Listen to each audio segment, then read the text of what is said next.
Hi, my name's Matty and today we're going to be going over how to buy a property in the UK as a first time buyer.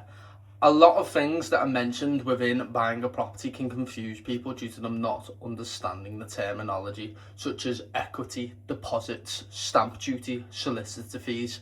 So I'm going to break down what each thing means and how you can buy a property in the UK for as little as possible. Firstly, the main question: what is a mortgage?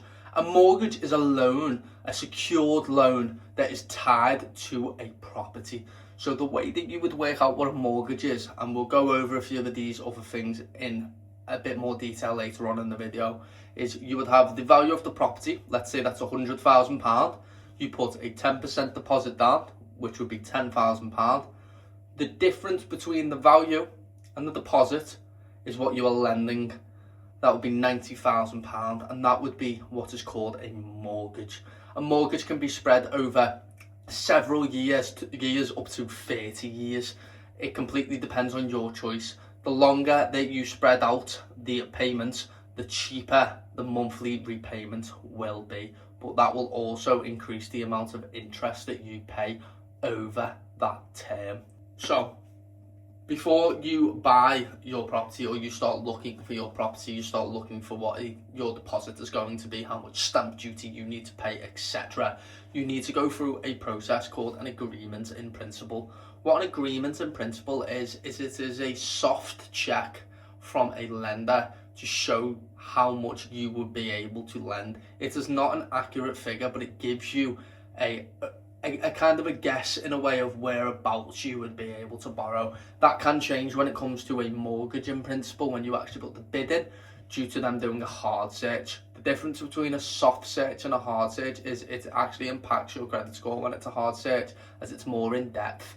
It checks through if you have any CCJs, and it actually goes through your credit score one by one, instead of it just being you filling in a form to say this is how much I owe, this is how. It actually checks it, so they will be able to know if you're in debt, if you've missed payments, etc. So do not lie on your agreement in principle, as it will give you a false representation of how much you can borrow. So what is a deposit?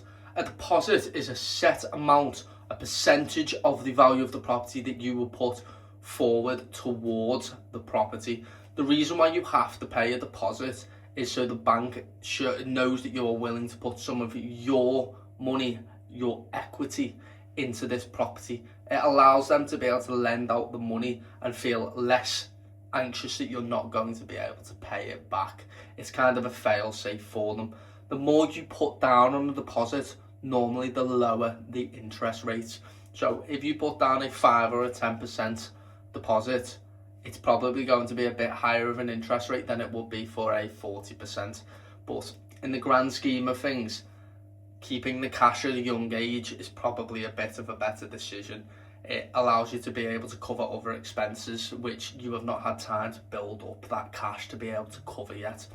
So when you're a first time buyer, you will normally put down between 5 and 10% of the value of the property down.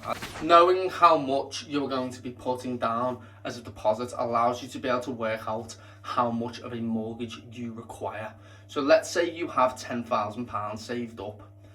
You could either put that down as a deposit, or you could spread that into, let's say, 7,500 and 2,500, and make it to where that covers your solicitor fees. So your solicitor fees are the legal fees to buy that property, to go through the exchangement of the deeds, to be able to do the land registry checks, to be able to do the utility checks, to be able to do everything when it comes to transferring the ownership of the property to yourself.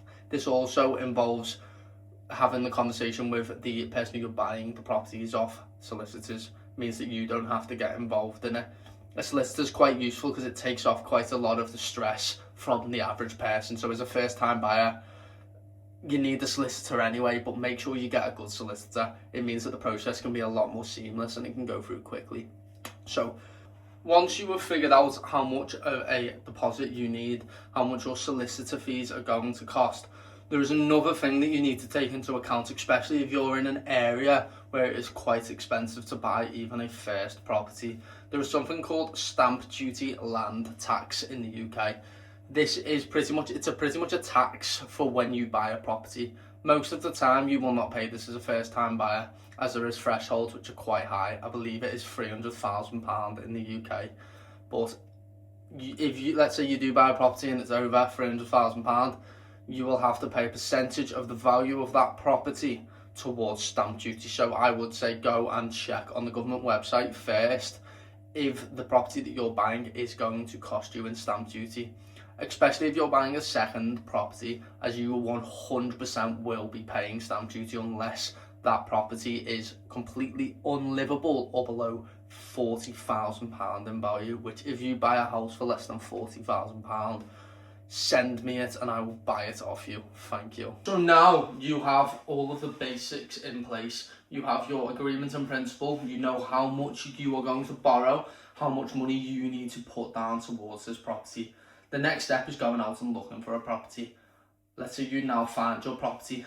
You will contact the estate agent and you will put a bid in on this property. The bid doesn't matter in this case, but let's say you get one for the exact price of the property.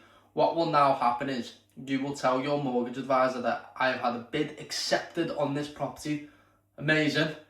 They're then going to start looking for deals for you. So the way they'll do this is they'll go through each one of the banks on a comparison site, which they normally have access to a bit of a better comparison site than Go Compare, etc. So go with a mortgage advisor. It is worth the cost. It makes life a lot easier.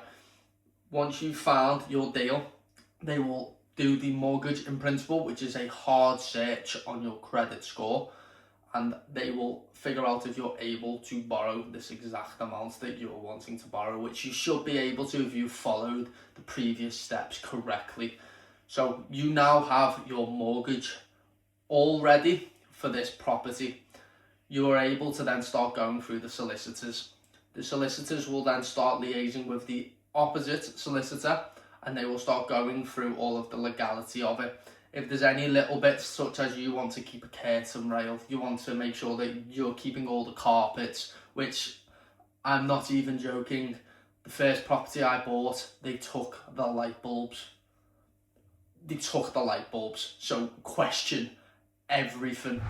So another thing quickly that the solicitors will do is they will arrange for surveys to be done. Surveys are very important to be able to figure out if there's anything wrong with the property that you're buying. So if you do get an option to do an advanced survey, I would recommend it. A lot of things like structural issues may not be picked up on a basic survey. So make sure that you are very diligent on looking for issues such as damp, etc. when you are viewing a property. The solicitors will notice this and notify you, especially when I've just said about being able to keep all the items that you want to keep. When you're going through the property, when you're doing a second viewing, go around and check and say, just checking, do I get to keep this, do I get to keep that? It sounds very minimal, but when you are a first time buyer going to buy a property, when you move into a property and realise that you've got to buy 7 or 8 curtain rails and they're £20 a pop, it's quite a lot of money.